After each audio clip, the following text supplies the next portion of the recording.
The stars above Valeris were quiet. The night sky looked peaceful, but the people on the ground knew better. They had waited for weeks hoping someone would come. The Jaran swarm had already destroyed 3 nearby colonies. Valeris was next. Their calls for help were sent across the galaxy, but there was no answer. Captain Laurent of Valeris stood on the tower and looked toward the sky. He had lost hope. No ships, no signals, only silence. The Galactic Alliance had promised support, but nothing came. The people prepared for the worst. Families hid in bunkers. Soldiers sharpened their weapons. The colony had few defenses, and everyone knew they would not survive another week. Far from Valeris, in deep space, an old Earth ship named Iron will move through the dark. Ow. Inside, Captain Jake Morgan read the distress signal from Valeris. His face was calm, but his eyes were full of fire. He had seen too many calls for help go unanswered. Earth was not part of the Galactic Alliance anymore. Most people thought Earth was too wild, too dangerous. They called it a death world. Jake looked at his crew. Lieutenant Olivia Barnes stood near the controls. Corporal Ethan Ross checked the weapons. There were not many, but they were trained. Earth had made them strong. Her planet had taught them to survive anything. Jake said, "We go to Valeris." Olivia raised her eyebrows. "That's not Alliance territory. They don't want us there." Jake smiled. "They didn't ask for us.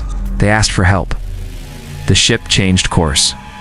The engines roared to life, and the iron will flew toward Valeris. On the surface of Valeris's children cried in the shelters. The sky had turned red. Jaran swarm ships began to enter orbit. The alien ships were black and sharp, like claws reaching from the stars. Panic spread. Captain Laurent gave the order to prepare for evacuation, though he knew there was nowhere to go. Then something strange happened. A single ship appeared in the sky. It was not big, it was not shiny, but it was fast. It broke through the clouds like a spear of fire. It landed near the main colony. People gathered outside. They expected Alliance troops. Instead, the doors opened, and out stepped humans in dark armor. Their helmets were scarred, their boots heavy. They looked nothing like the polished soldiers of the Alliance. Captain Jake walked forward. He took off his helmet.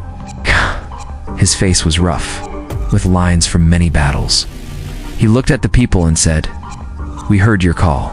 Captain Laurent stepped forward. "You're from Earth." Jake nodded. "Yes."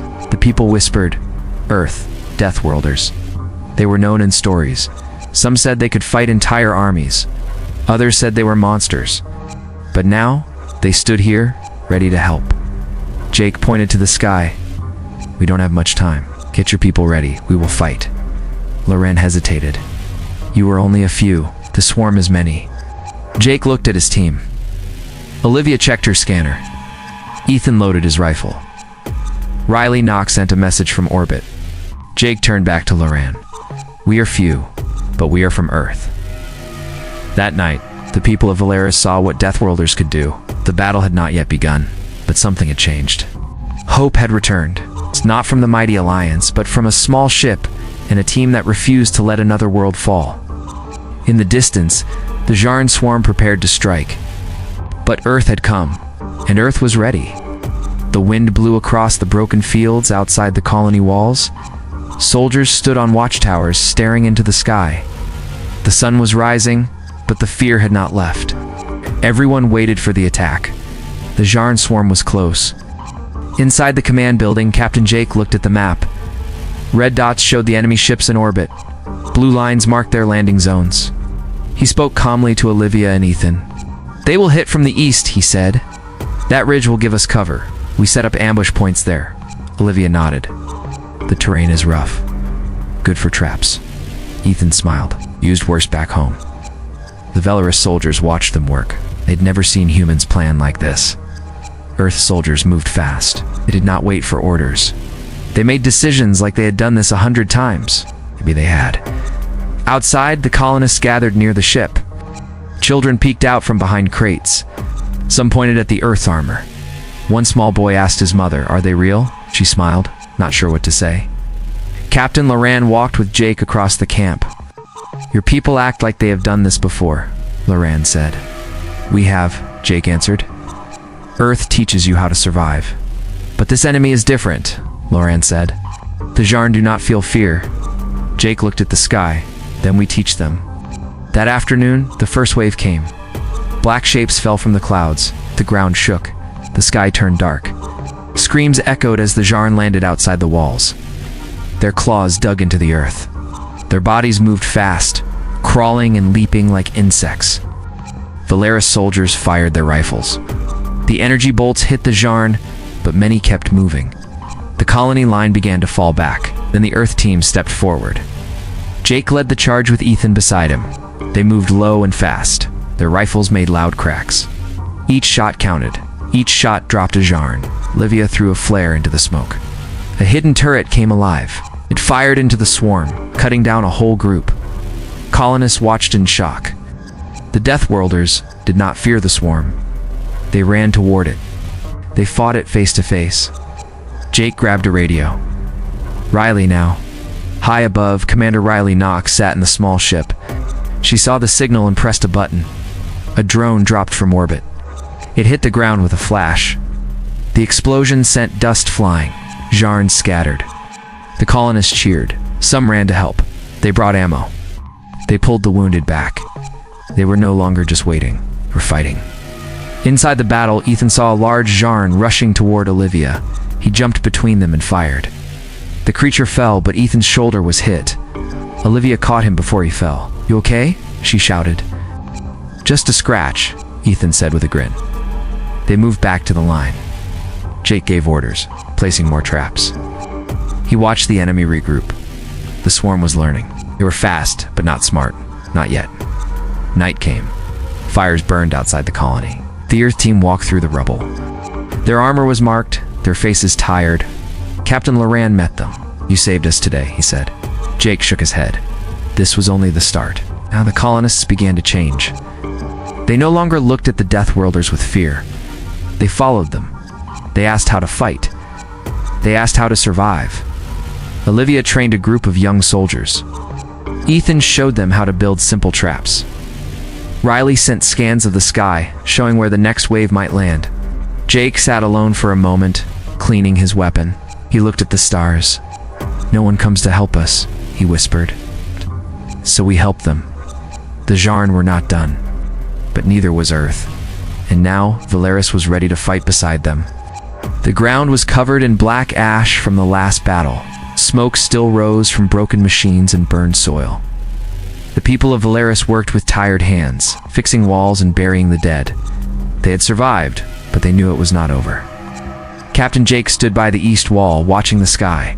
He had not slept much. Livia walked up beside him with a data pad in her hand. "Another wave coming?"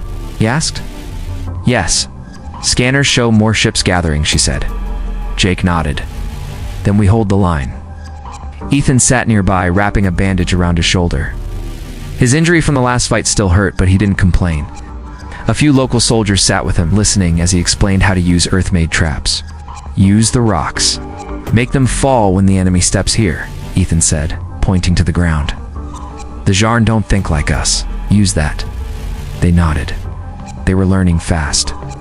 The Deathworlders had shown them that the swarm could be stopped. Now, they wanted to learn everything. Commander Riley spoke through the comms. "The swarm is moving again. 15 ships. They will land near the ridge in 1 hour." Jake turned to the soldiers. "Set the traps. Move the wounded. Everyone else, get ready." The colonists moved fast. They had changed. A week ago, they were scared and hopeless. Now they were soldiers. As the sun dipped below the horizon, the sky turned red once again. Black ships broke through the clouds. The noise was like thunder. The Jarn fell from the sky, their claws cutting into the dirt as they landed. Jake stood in front of the line with Olivia and Ethan beside him. He looked at the new fighters of Valeris. Today we fight together," he said. "Don't break the line. Watch each other's backs. Remember, we are not alone." The Jarn charged. The ground shook under their weight. The traps went off. Rocks crashed down from the ridge. Fire burst from hidden mines. The first wave was broken. Ethan fired from behind a wall.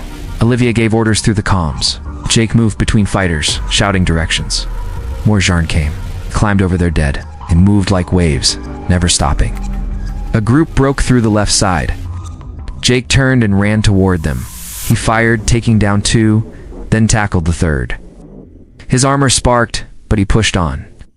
Olivia saw a group heading toward the command center. She called for support, then grabbed a rifle and ran. She moved fast, sliding under a fallen beam and shooting as she rolled. Inside the command center, Riley saw the screens flash red. "They're getting closer," she said. She called in the last drone. It dropped with a loud blast, cutting through the largest group. Dust filled the air. The colonists held their ground. They fought with everything they had. Some were wounded, some fell, but they did not run. Ethan saw a young soldier fall and rushed to pull him to safety. Jarn charged at them. Ethan turned and shot it in the face, then dragged the boy behind a wall. "You're okay. Stay low," Ethan said. The battle lasted for hours. When the last Jarn fell, the field was quiet. Smoke drifted across the broken ground. The people stood in silence, breathing heavy. Jake looked around. His armor was torn.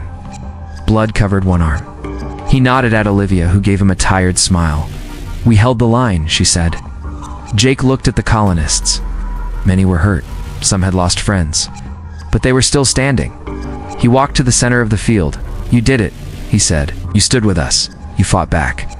This is your world. You just showed the swarm they can't take it." The colonists began to cheer. It was weak at first, then louder. It spread through the camp like fire. They had won. Riley's voice came through the comms. "Good work. But this isn't over." Jake nodded. He knew it. The swarm would return. Maybe stronger. Maybe smarter. But now, they had seen something new. Earth had come, and Earth did not run.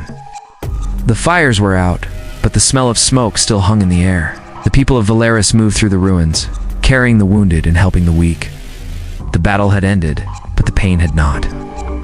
Ethan sat near a broken wall, his arm in a sling.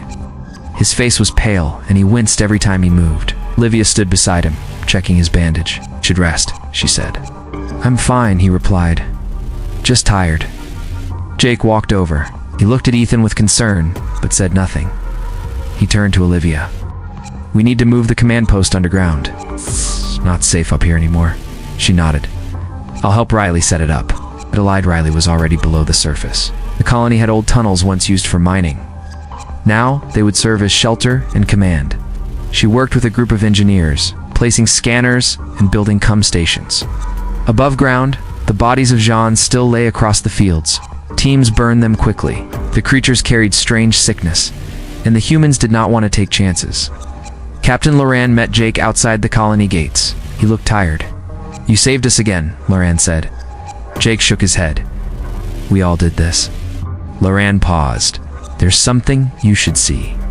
He led Jake and Olivia to the North Ridge. From there, they looked down into the valley. A large hole had been dug into the ground. Strange black material lined the edges. "It's a hive," Loran said. "A new one. The Jarn are building underground." Jake stared at it. "It means they plan to stay, grow." Olivia added, "Fast." "We can't wait for the next attack," Jake said. "We go in, we end it." That night, the team prepared for the mission. Riley sent small drones to scan the hive. It went deep into the earth. There were tunnels, chambers, and one large central nest. "It's growing fast," Riley said through the comms.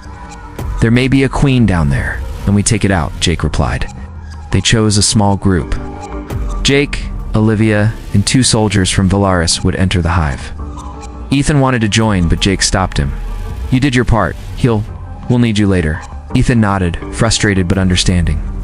At sunrise, the team moved toward the hive. The ground was soft, and the air smelled bad. They climbed down into the darkness with lights on their rifles. Inside, the walls pulsed like they were alive. Strange sounds echoed, clicking, breathing, movement. "Stay close," Jake said.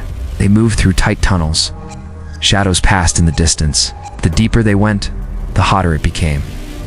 They found empty shells along the way, signs that the swarm had hatched more soldiers. They reached the central chamber. In the middle sat a large creature, bigger than any they had seen. It had long arms, sharp legs, and glowing red eyes. Around it were dozens of eggs. "The queen," Olivia whispered. Jake placed a pack of explosives on the wall. "We end it here." One of the Velaris soldiers stepped on a loose rock. The sound echoed. The queen screamed. The chamber shook. From every tunnel, Jean came.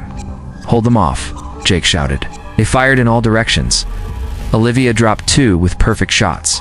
The soldiers fought hard, but one was pulled away by claws.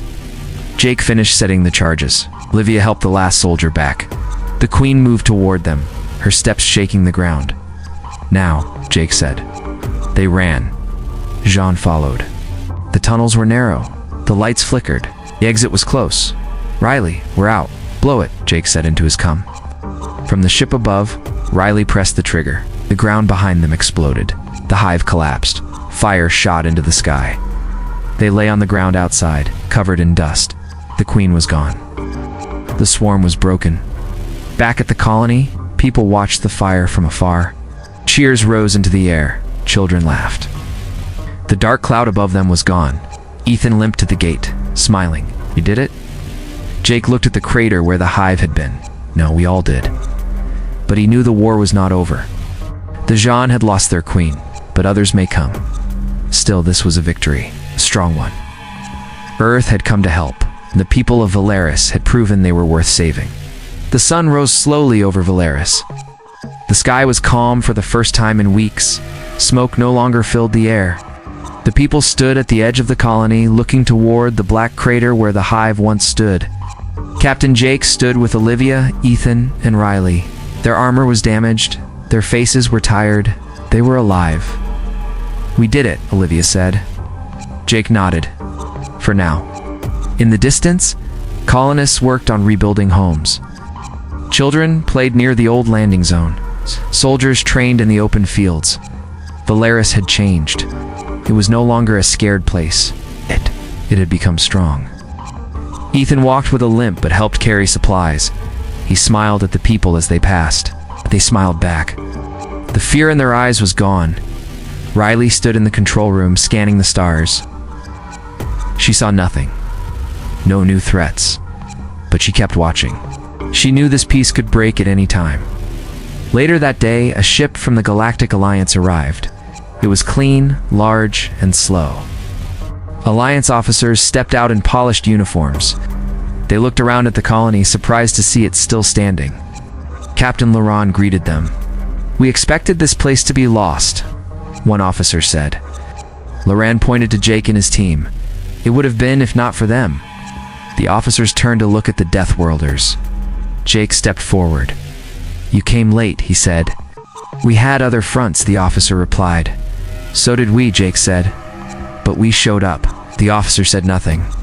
He looked at the damage, the people, and the burned field. "Your methods are not standard," he said. "No," Jake replied, "but they work." The officer gave a short nod. "We will report this victory. Velaris will get aid now." Jake looked at the officer. "They need aid, but they also need respect. Don't forget who fought here." The officer turned and walked back to his ship. Later that evening, the colony gathered in the center. A fire burned in the middle. People stood in silence. Captain Laurent spoke first. "We sent a call for help. The galaxy turned its back on us. But one voice answered. One world came." He looked at Jake and the others. Earth came. Now the people clapped and cheered. They raised their hands and shouted. Jake looked around and felt something deep in his chest. These were not just survivors. We're warriors now. Olivia stepped up beside him. "They believe in us now. They believe in themselves," Jake replied. "That's what matters." Riley joined them. "The scanners are quiet. Nothing out there for now." "Then we rest," Jake said, "but not for long." That night, Ethan sat with a group of children, told them stories of Earth, of cold mountains, deep forests, wild storms. They listened with wide eyes. "Is it really that dangerous?" one girl asked. "Yes," Ethan said. "But we learned how to live with it. Because of that, we learned how to survive anything." He smiled and looked at the stars. The next morning, the Iron Will prepared to leave. The team had done their part. Velaris was strong now, could stand on its own. Captain Laurent came to say goodbye. "We won't forget this," he said. Jake shook his hand. "Keep training. Stay ready." Laurent smiled. "We will." The ship lifted off slowly. People waved from below. The colony grew smaller as they rose into the sky. Inside the ship, Olivia looked out the window. Think they'll be okay? She asked. They will be more than okay, Jake said. They'll be ready. Riley added, and the swarm now knows Earth is not far. Ethan laughed. They'll think twice before trying again. The ship flew into open space, quiet and fast. A message was sent across the stars. It spread from station to station, planet to planet. It told of a small colony that stood against the swarm, told of warriors from the most dangerous world in the galaxy. The message ended with one line. They waited for allies. Deathworld inhabitants came instead.